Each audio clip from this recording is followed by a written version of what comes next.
Hello YouTube, and on my last video, if you actually saw it, you have seen that I got this Super Nintendo that was in pretty gross condition, all things considered. As you can see, there's just a lot of dirt and residue, and it's also quite a bit yellowed. This is not the SNES's original color, you know. Actually it's this right here, which the bottom is actually in fairly close to original color, which is really nice. So on today's video, I decided I'm going to show you guys how to maybe fix most common Super Nintendo problems, and how to restore one of these. So let's get to it. Alright, so before we begin taking apart the system, there's quite a few items you're going to need in order to restore the SNES to its original glory and everything. So the first thing is, I have this stuff right here called Retrobrite. It's a type of hydrogen peroxide gel, and according to the Amazon, it will make plastics back to the original yellow, or the original white color, as long as you put it in a UV box or leave it outside in the sun. So I have a UV box set up, so I'm going to leave my SNES inside of that. If you don't have a UV box set up, which you can do by just taking some black lights and putting them inside a tote or something like that, what you can do instead is just put it out in the sun. I set up the UV box just because it's more convenient for me. But yeah, so I got this stuff off Amazon. It's my first time using it, so it's going to be interesting to see how well it works. But the last time I did this, I did it with hydrogen peroxide, and it took a really long time.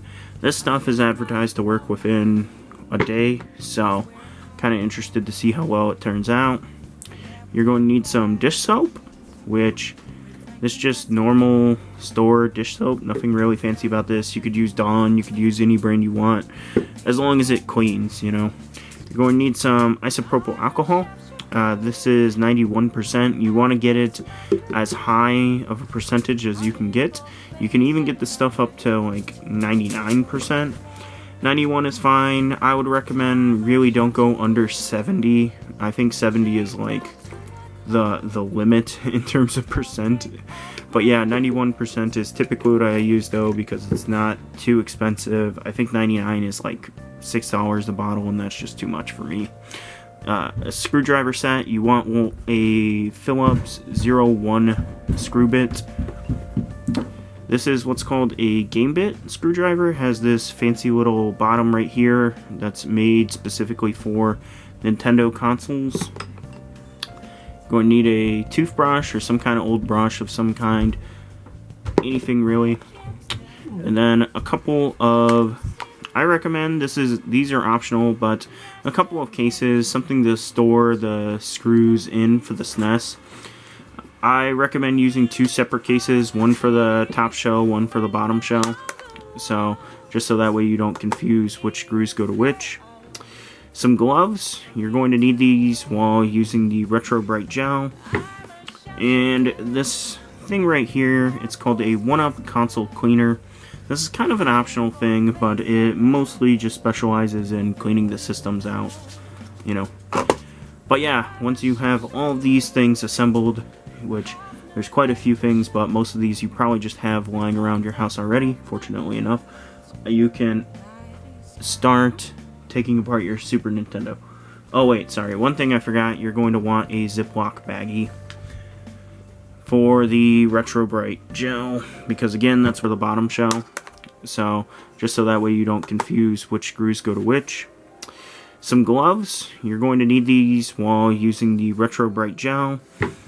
And this thing right here, it's called a 1-Up console cleaner. This is kind of an optional thing, but it mostly just specializes in cleaning the systems out, you know.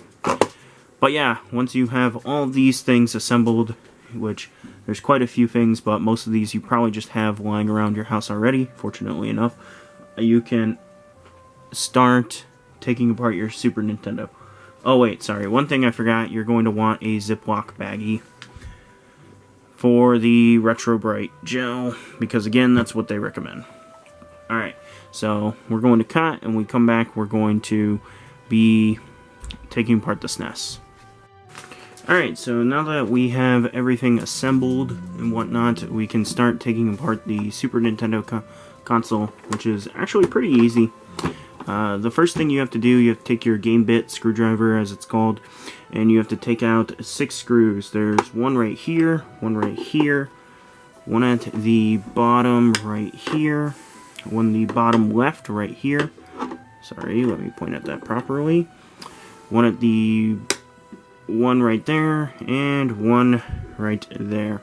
So take those 6 screws out, and you'll be able to take the shell off of your system. So I'm going to cut and come back when these are all gone. Alright, so now that you have those screws off your system, the lid will just lift off like, oh man, of course not, like so. It's real easy. And this is the point where if you actually have canned air, you can just dust off this inside real fast. I have canned air, but I forgot to grab it. But I am going to dust this off with canned air. I'm sorry, add that one more thing on the list of things you need. My bad. I'll have the whole list of stuff you need in the description, though, just to help you guys out. But yeah, now that the top lid is off, now that the system's separated, now you can get to work on taking apart the lid. Which, what I tend to do, I just move my bottom shell off to the side somewhere. I put it somewhere where it's going to be safe and where it won't fall over. And then you can start taking this thing apart, which it's not too hard to take apart the top shell of a Super Nintendo. Truthfully speaking, it's not too hard to take apart a Super Nintendo in general. But yeah, so what you're going to do, you're going to take your screwdriver or your screwdriver set. You're going to remove this screw, this screw, this screw, this screw, this screw, this screw, and this screw. And you're also going to remove this spring right there. And then this whole piece will come off. I'm going to jump to when I have all these screws removed and the spring, and you guys will see what I'm talking about. So I'll be back in a minute. Alright, so now that all these screws are taken off, you can just lift this piece off, like I said. This might sound a little weird, but the Super Nintendo part might come off. That's fine, you know. That's held in with the screws.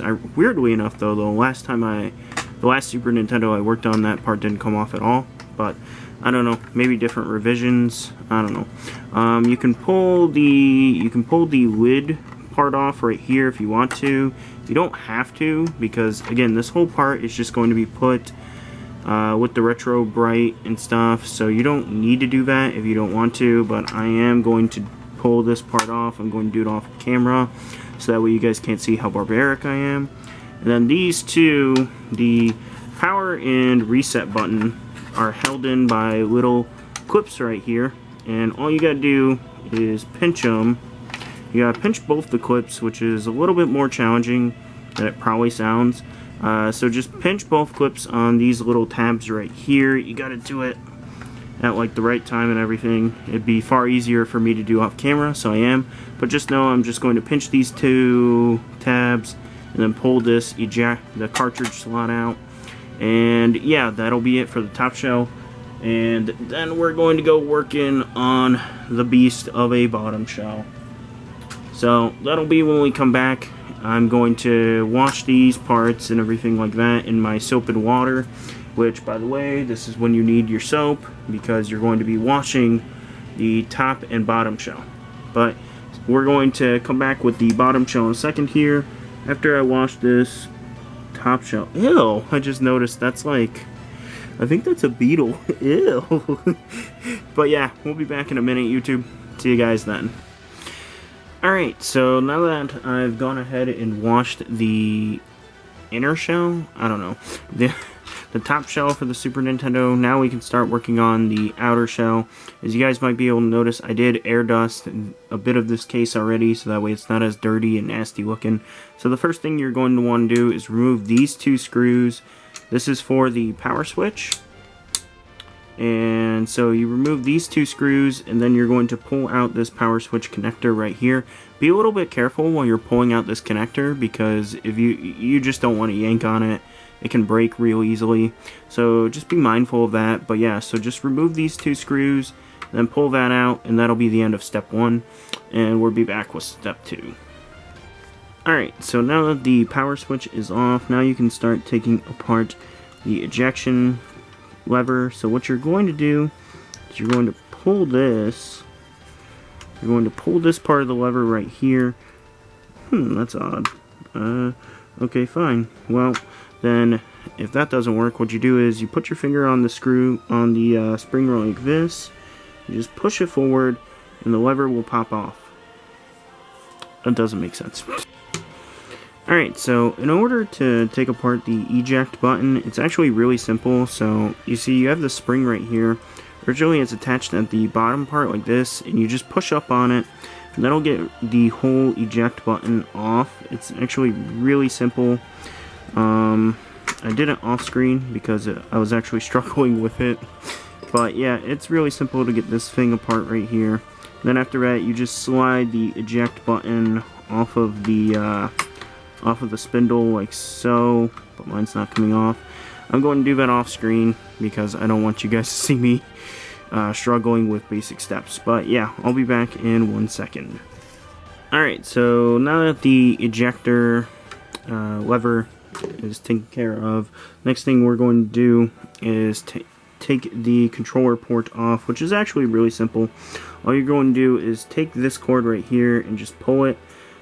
Be gentle with this because this can snap and break. Just remember, again, this is like a ribbon cable, so it's not the most like durable or flexible thing in the world. You know, just a nice little reminder, you know, be a little gentle with these things. And then from there, the controller port will come off. One thing that I would recommend you do is to take these clips off and take the controller port itself all the way off. You know, this little plastic piece right here. It's not very hard to do, but I will do it off screen just because I don't feel like doing it on screen. But yeah, from there though, you can remove this RF shielding, and in order to do that, it's really simple. You just take these 2 screws out. You know, you go 1 and you go 2 to the other one right there. Then this piece of RF shielding will just lift right off. It's real simple. I'll be right back after I get this RF shielding off. Alright, so now that that piece of RF shielding is off, now we can take off the final screws before we can take the motherboard out. So what you're going to do is take this screw out, take this screw out, take this screw out. It's hidden quite a bit, so it can be a little bit tricky to see. Take that one out, and take this one out right here. You need to take all those out before you can take this motherboard out. While you've got the system like this though, one thing I recommend doing is cleaning the cartridge slot. I think it's called like a 16 pin, a 36 or something like that pin connector. But yeah, take your isopropyl alcohol and your brush. Just take it and then just clean the inside of this slot as much as you can. And then take your console cleaning thing like this. And just insert it, reinsert it a bunch. You know, just get this system cleaned. Get the cartridge pin thing clean. And that'll fix most of the deconstruction, or not deconstruction. That'll fix most of the issues with connection and whatnot that this system can sometimes have. So I'm going to do all of that. I'm going to do it all off screen because that won't be very entertaining because I'm just removing screws and the motherboard. And yeah, so I'll be back in a minute. Alright, so now that the motherboard is out, all you got to do is remove this screw, take this metal bracket right here, take it out. Okay, whatever. Yeah, remove that screw, remove that metal bracket, and remove that bracket right there, and then you'll have full access to your Snes shell. I recommend taking your motherboard, like I said before, cleaning this. I've already done that, but then I also recommend just spraying this down with some compressed air and also wiping it down with some isopropyl alcohol. Just to get this thing, you know, nice and clean and everything. Make sure it's in good working condition and everything. Preferably, actually, in better condition than you found it. But yeah, so I'm going to do all of that off screen. I'm going to wash this Snes shell off screen, and then after that we'll get into the process of retro-briting this Snes. So I'll be back in a few minutes. Alright, so the next part, and this is going to be one of the last steps that we have to do, is we're going to Retrobrite this Super Nintendo. So according to this bottle, all I do is I spray this gel on all the pieces. Then I put the pieces inside a bag and then expose the pieces to UV lighting. So that's pretty much what I'm going to do. I'm going to spray these down, spray down all these little pieces as well. I've got a UV light box already set up, and I'm just going to get all this done. I'm going to do it all, of course, off screen and everything. This is where I recommend having the gloves though, because this stuff is, if I remember correctly, like a hydrogen peroxide thing, and it can and will mess up your hands. I learned that the hard way the last time I did this. So I'm going to jump, and when I jump, it's going to probably be a day or two in the future, and we're just going to see how well this stuff right here worked. And yeah, so I'll be back in probably 2 days. Alright, YouTube, we're back with the SNES. It's been a day. It's been, I think, like 30 hours or something like that. And so, as you guys can tell, the retro-briting, my opinion, huge success. Look at that. It's looking really close, maybe even at OEM color level. Unfortunately enough, that, like, crack right there is a little bothersome, but I'm not going to notice it when the thing's sitting under my TV stand. So with that in mind, we can get back to, we can reassemble everything, because I've washed everything off and I've let everything dried. So we can get back into reassembling the SNES console, which is fairly straightforward. It's basically just the process we did to get everything disassembled, just in reverse process. So we're going to start with the top shell, because I think it's the easier shell to work on. What you're going to do is you're going to take your power, your reset button, and you're just going to get those set up like so. I think it's this one goes into this, and they just clip back into there like they did initially. And oh boy, it can be a little bit hard to get these clips to go in, but you're just pushing them in. It's nothing crazy or anything like that. Don't be too forceful, because you can break one of the clips if you're not careful. Oh, I got a dog hair on there. But yeah, don't be too forceful. You can break one of the clips or something like that, and you don't want that happening for obvious reasons. But yeah, it's just real simple. You're just realigning these, and come on, getting them to clip into place. So that's the first step. The second thing you're going to do is, if you took this off, you're going to want to replace it. You're going to want to put that back in, which is fairly self-explanatory. If I remember correctly, I dropped the spring, because of course I did. You're just taking the spring, you're re-putting it into this like so. Come on. Yep, there you go. And then you're just going to plop this like so back into the cartridge slot. It's nothing too crazy hard or anything like that. It'll just kind of like slide in there. Yeah, I think that's right. Pretty sure. Like 50-50. I'll double check it when I'm off screen. Let's see, make sure this part, the Super Nintendo part, is back onto the tray, because that does come off, which, interestingly enough, the first NES I did the retro-briting with and everything, that part didn't come off. It's not a huge deal if you don't take it off, honestly speaking. Mostly because, like, you know, like, it'll still get retro-brited and everything. But yeah, and then you're just going to reassemble this. You're going to redo the screws. One thing I recommend is, if you have a pair of tweezers or something, use it to help you get this spring right here. My camera will focus onto this tray, onto this latch right here, because this is actually kind of hard to get this to reassemble right. But yeah, so I'm just going to go put all the screws in because the top shell is fairly self-explanatory. So I'll be back with the bottom shell. Alright, so as you guys can see, got the top shell reassembled. So I'm going to set this off to the side because it's time we begin working on the bottom shell, which is pretty much the same stuff we did initially, but in reverse. So it's kind of self-explanatory. The Snes is, in my opinion, a kind of easy console to work with and take apart and everything.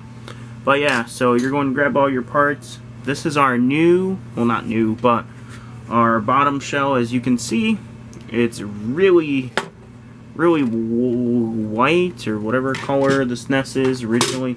It's really whatever color the Snes is originally now.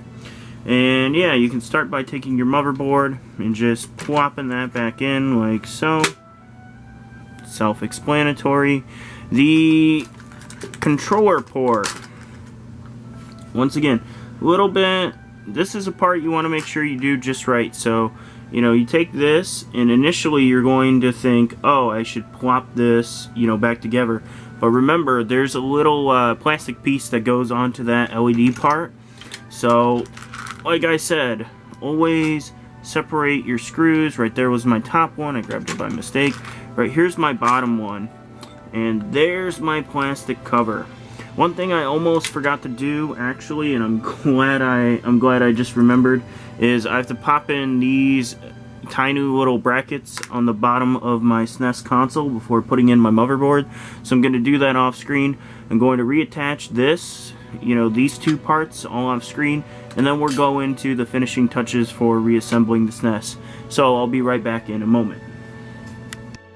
Alright, so now that the brackets are back in where they're supposed to be, and I have the controller port back how it's supposed to be as well, I can go about doing reinstalling the 3 screws that we took out to get the motherboard out. So remember, there's one right here, one right here, and one right, I think it's right there. So I'll reinstall those screws, and I'll come back after I've done that, and then we can just go about putting on the finishing touches.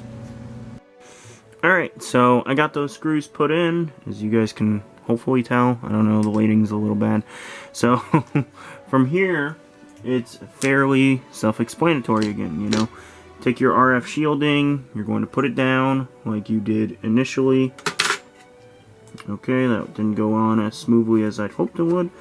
But, whatever, you know, put it down, make sure it's down decently enough. And then, remember, it's these 2 silver screws. If I can get them out. They go right here and right here. If I can get them in.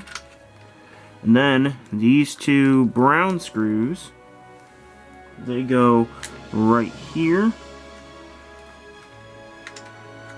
And right here.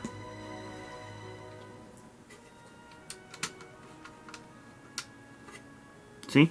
And so I'm going to screw those down. I'll be right back. And then after that, we just got to put on the power supply, reattach the controller port, which is right here, which is really simple, and then redo the eject lever, which is actually a little frustrating, but whatever. I'll be back in a minute after I get these screwed down. Alright, so as you guys can tell, I got the screws attached and everything. So these next couple steps are really self-explanatory.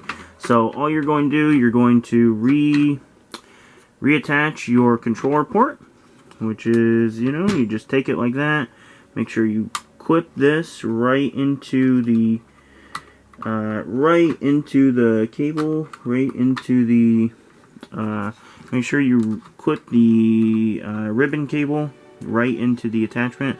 I'm going to push down on that when I'm off screen, and then you're going to take your power assembly, your power cord, I forget what it's called, But yeah, you're going to reattach your power supply.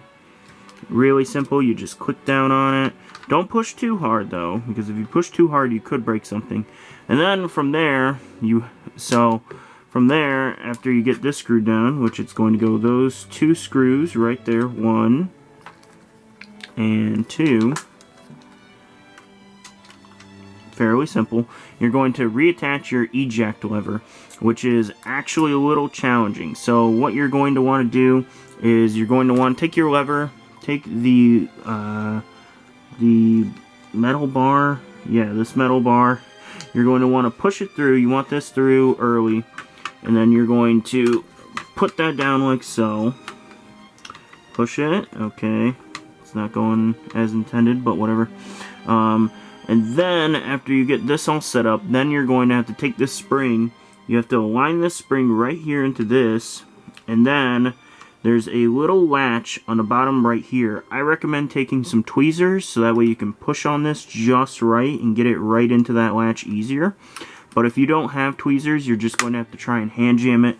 It can be a little bit hard, so don't feel bad if it's, if it's not going in the first time, or if it takes you a little while to get. This is actually a really tricky step, reassembling the eject cord. But yeah, I'm going to finish these steps off screen, but just so you know, you're just going to be realigning this eject lever spring up with this little notch at the bottom, and with this little handle right there. So I'll be back in a few minutes after I get everything put back together, and then I think we'll be able to go into finishing reassembling the Snes. Alright, so as you guys can see, I got everything back in place how it was supposed to be. Wasn't too difficult, but it was a little difficult, always putting this eject button, always a little bit of a pain for me. But yeah, so now we can just take our top shell, put it on top, like so, looking hefty, looking very SNESy.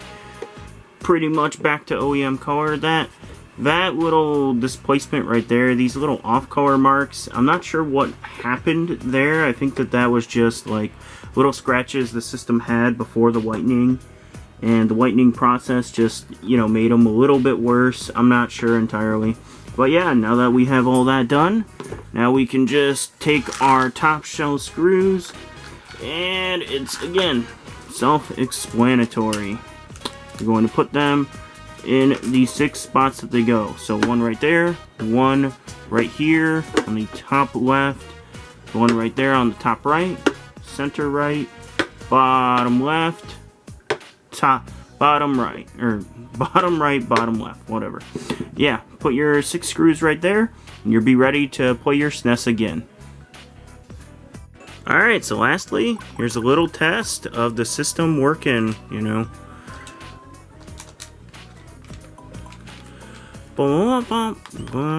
See, everything's working just fine. Controller port, all the buttons, everything's working just fine. So if you like this video, like it down below, comment, subscribe, all that good stuff, all that wonderful stuff, YouTube, and have a wonderful day, night, whenever you're watching this, and peace!